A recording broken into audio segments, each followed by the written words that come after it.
Baby Jane Hudson. Would you have lunch with Baby Jane Hudson if you could? Lunch,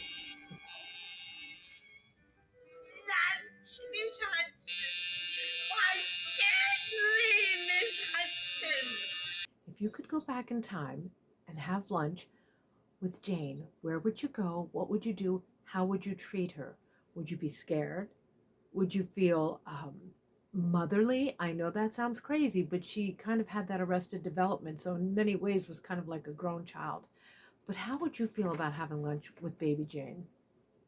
Jane Hudson stays with me every time I watch Whatever Happened to Baby Jane. She stays with me a long time. Have not seen the movie a million times. I've seen it 2 million times. 2 million times. I love Whatever Happened to Baby Jane. I just think it's a perfect movie. And that character to me is such a real character, which is why I think she stays with me. I actually asked my daughter the other day, did she want to watch it? And she said, I can't watch it, Mom. I had her watch it when she was really young. Or I was watching it and she watched it with me when she was really young. She was 10 or under. And I remember she wasn't scared, not scared at all. Rats in the cellar, bird on the serving plate, none of that.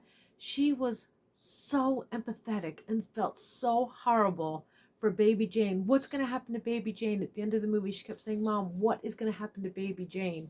And children are so unedited. I thought there was such truth to that. And I kind of always felt the same way. I felt this tragic heartbreak for Jane.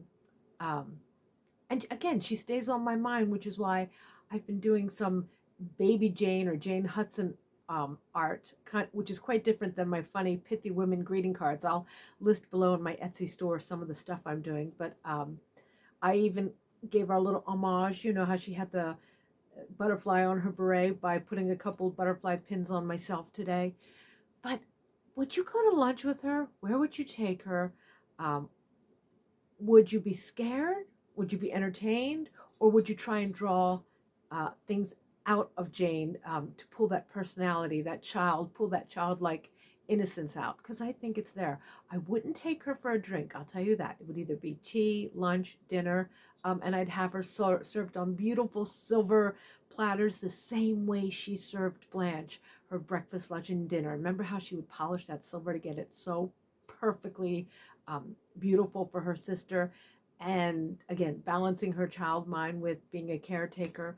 So I never thought of her as mean or hateful. I just thought of her as a very lost child who was getting further and further lost the whole film.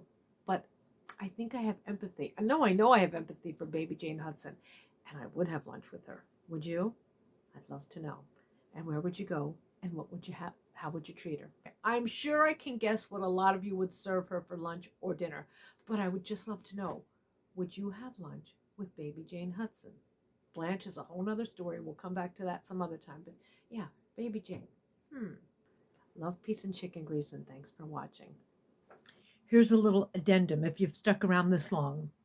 Every time I watch Baby Jane Hudson and that adorable, I think fabulous little heart-shaped beauty mark that she has, I often say, note to self, take my own beauty mark, which I often enhance, and give it a little heart shape. But I restrain. Better judgment, I restrain. And my second addendum, Lord have mercy, when I overdo my makeup or my makeup is not quite right, my kids, my two daughters call me Baby Jane Hudson. My kids call me Baby Jane. I don't think they're giving me a compliment as much as I respect and think I like Jane or have affection for Jane. It's not a compliment. Love, peace, and chicken grease.